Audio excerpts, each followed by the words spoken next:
అందరికీ జయ శ్రీరామ్. ఆంధ్రప్రదేశ్ ప్రజానికానికి ఇది బ్యాడ్ న్యూస్ అనే చెప్పవచ్చు. అట్లనే మరి గుడ్ న్యూస్ కూడా ఏమన్నా చూడాలా. ఎందుకోసం అంటే పెన్షన్లు ఏరివేత మళ్ళా లక్షల మందికి నోటీసులు రాబోతా ఉన్నాయట. ఇది ఆంధ్రప్రదేశ్లో ఉన్నటువంటి అన్ని కలెక్టర్లకు అంటే అందరు కలెక్టర్లకు ఆదేశాలు ఇవ్వడం జరిగింది. ఏవైతే బోగస్ పింఛన్లు ఉన్నాయో వాటిని అన్నిటినీ నిలిపివేయాలని ప్రభుత్వం నిర్ణయం తీసుకున్న సమాచారం. దాని గురించి మరి ప్రభుత్వం ఏమంటా ఉంది, ఇప్పటికే బోగస్ పింఛన్లు అని లక్షల మందికి దివ్యాంగులకు నోటీసులు ఇచ్చిన తర్వాత వాళ్ళు మళ్ళీ సదరం క్యాంపుకు పోయి వాళ్ళ యొక్క ఏంటంటే వైద్య పరీక్షలు చేసుకొని మళ్ళీ కొత్తగా మొన్న ఇప్పుడు జరుగుతున్నటువంటి 3 నెలల పింఛన్ విభాగంలో మళ్ళా వాళ్ళు పింఛన్లకు అప్లై చేసుకున్నారు. ఇప్పుడు కూడా అసలు బోగస్ పింఛన్లు ఉన్నాయి అంటే మరి అసలు కూటమి ప్రభుత్వం ఎవరి మీద టార్గెట్ పెట్టబోతా ఉంది అనే విషయాన్ని ఒకసారి చూద్దాం. వీడియోను ఎండ్ వరకు చూడాలని కోరుకుంటా ఉన్నా. చూద్దాం. మరి ఏపీలో పింఛన్ల తొలగింపు, కొత్త రూల్స్, కలెక్టర్లకు అధికారం, మంత్రి కీలక ప్రకటన. ఎన్టీఆర్ భరోసా పింఛన్ స్కీమ్ హైలైట్స్. ఏదైతే మనకు ఏపీ ప్రభుత్వం పింఛన్లు తీసుకుంటున్నటువంటి అనర్హుల విషయంలో కీలక నిర్ణయం తీసుకుంది. ఇకపైన అనర్హులు ఉంటే వారిని తొలగించాలని అధికారులు అలాగే జిల్లా కలెక్టర్లకు అప్పగించారు. ఈ మేరకు అసెంబ్లీలో మంత్రి కొండపల్లి శ్రీనివాసు కీలక ప్రకటన చేశారు. పింఛన్లు తీసుకునే వారిలో అనర్హులు ఉంటే ఫిర్యాదు చేయవచ్చని, దీనిపైన విచారణ చేసి అనర్హులపైన కలెక్టర్లు తొలగిస్తారని మంత్రి శ్రీనివాస్ తెలిపారు. అసలు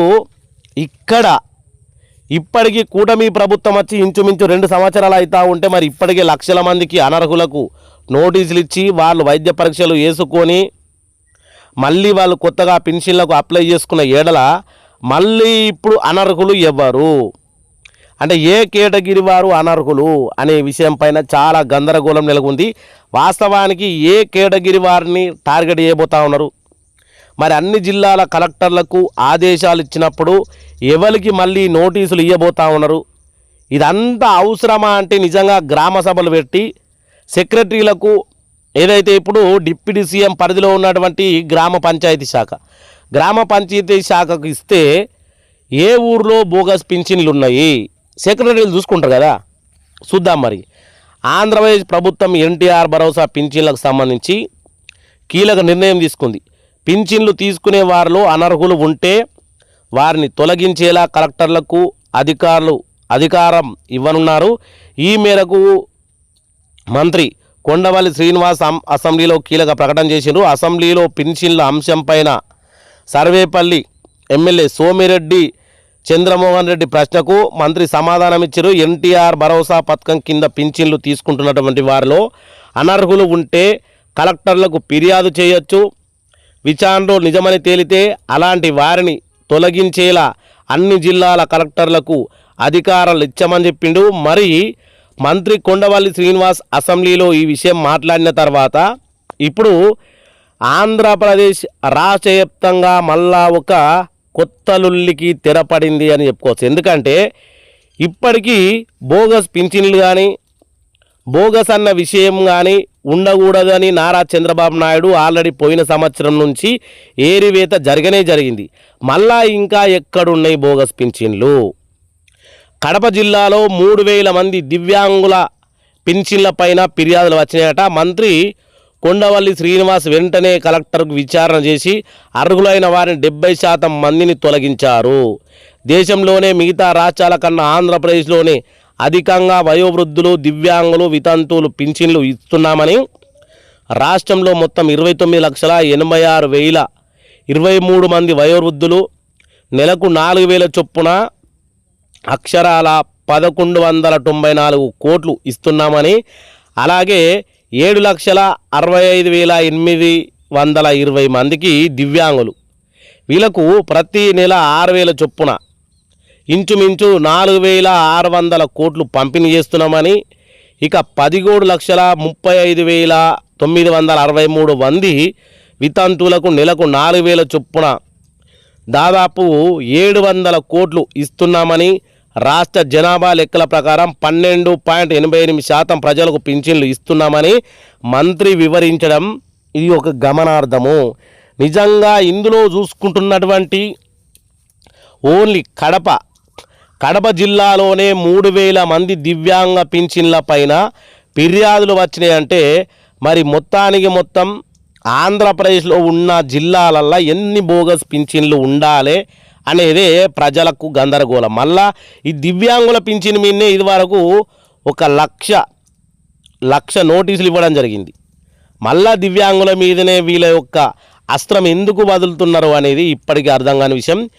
ఈ పింఛన్ల అంశం పైన అసెంబ్లీ స్పీకర్ చింతకాయల అయ్యప్ప పాత్రుడు స్పందిస్తూ ప్రభుత్వం పాలసీ ప్రకారం పింఛన్లు ఇవ్వాలని, కానీ అనర్హులకు పింఛన్లు ఇవ్వడం సరికాదన్నారు. ఎమ్మెల్యేలకు అనర్హులు ఎక్కడెక్కడ ఉన్నారో తెలుసని, కానీ ఈ విషయాన్ని ఎందుకు చెప్పలేకపోతున్నారని ప్రశ్నించారు. అనర్హులను తొలగించే ప్రయత్నం చేయాలని వారికి సూచించారు. అనర్హులను తొలగిస్తే తప్పేముంది అని ప్రశ్నించారు. మొత్తం మీద పింఛన్ల అంశం పైన మంత్రి క్లారిటీ ఇచ్చారు. అనర్హుల్ని తొలగించే అధికారం కలెక్టర్లకు అప్పగించారు. ఇది ఇలా ఉంటే కొత్త పింఛన్ల కోసం దరఖాస్తు చేసుకునే అంశం కూడా మంత్రి ఇటీవల ప్రకటన చేశారు. కొత్తగా పింఛన్ల కోసం దరఖాస్తు చేసుకునే వారికి త్వరలోనే అవకాశం కల్పిస్తామని, అలాగే కొత్త పింఛన్ల కోసం అప్లికేషన్ ఇదే అంటూ సోషల్ మీడియాలో జరుగుతున్నటువంటి ప్రచారాన్ని నమ్మద్దు అని కూడా చెప్పడం జరిగింది. అంటే పాతోళ్ళ పింఛన్లు పీకేస్తూ కొత్తోళ్ళ పింఛన్లు ఎక్కించడం నిరంతరం ప్రక్రియగా మారిపోయింది. నిజంగా వాస్తవానికి కడప జిల్లాలో 3,000 మంది ఉంటే మరి ఆంధ్రప్రదేశ్లో ఎంతమంది ఉన్నారో మీకే గుర్తుండాలి. చూసిరు కదా, అసెంబ్లీలో మొదలైనటువంటి బోగస్ పింఛన్ల రచ్చ ఆంధ్రప్రదేశ్లో ఉన్నటువంటి అన్ని జిల్లాలకు, మొత్తానికి ఆంధ్రప్రదేశ్ దివ్యాంగుల పింఛన్లు కాదు, ఓన్లీ కడప జిల్లాలోనే 3,000 బోగస్ పింఛన్లు ఉన్నాయని అసెంబ్లీ సాక్షిగా మాట్లాడడం పెద్ద విశేషము. మరి ఓన్లీ కడప జిల్లాలోనే 3,000 బోగస్ పింఛన్లు ఉంటే ఆంధ్రప్రదేశ్లో ఉన్నటువంటి అన్ని జిల్లాల పరిస్థితి ఏమిటి? 3,000కు 3,000 బోగస్ పింఛన్లు ఎట్లుంటాయి? ఇట్లాంటి విషయాల మీద బోగస్ పింఛన్లు ఉన్నాయా లేకపోతే ఏదైనా ఇప్పుడు వైఎస్ఆర్సీపీ ఏమంటా ఉన్నారంటే వాళ్ళ వర్గాలను టార్గెట్ చేస్తూ వాళ్ళ వర్గాల వారికి ఎవరికైతే పింఛన్లు ఉన్నాయో వాళ్ళందరి పింఛన్లు ఏరివేస్తూ ఉన్నారు, కావాలని కూటమి ప్రభుత్వం కక్ష సాధింపు చర్య చేస్తూ ఉంది అని వైఎస్ఆర్సీపీ నాయకులు మాట్లాడుతూ ఉన్నారు. ఎందుకంటే ఇప్పుడు కడప జిల్లాలో ఎక్కువ శాతానికి వాళ్ళే ఉంటారు కాబట్టి ఇది కూటమి ప్రభుత్వం కుట్ర చర్య అని మాట్లాడుతూ ఉన్నారు. మరి మీ అభిప్రాయాన్ని కామెంట్ చేయాలని కోరుకుంటూ అందరికీ జై శ్రీరామ్, జై జై శ్రీరామ్.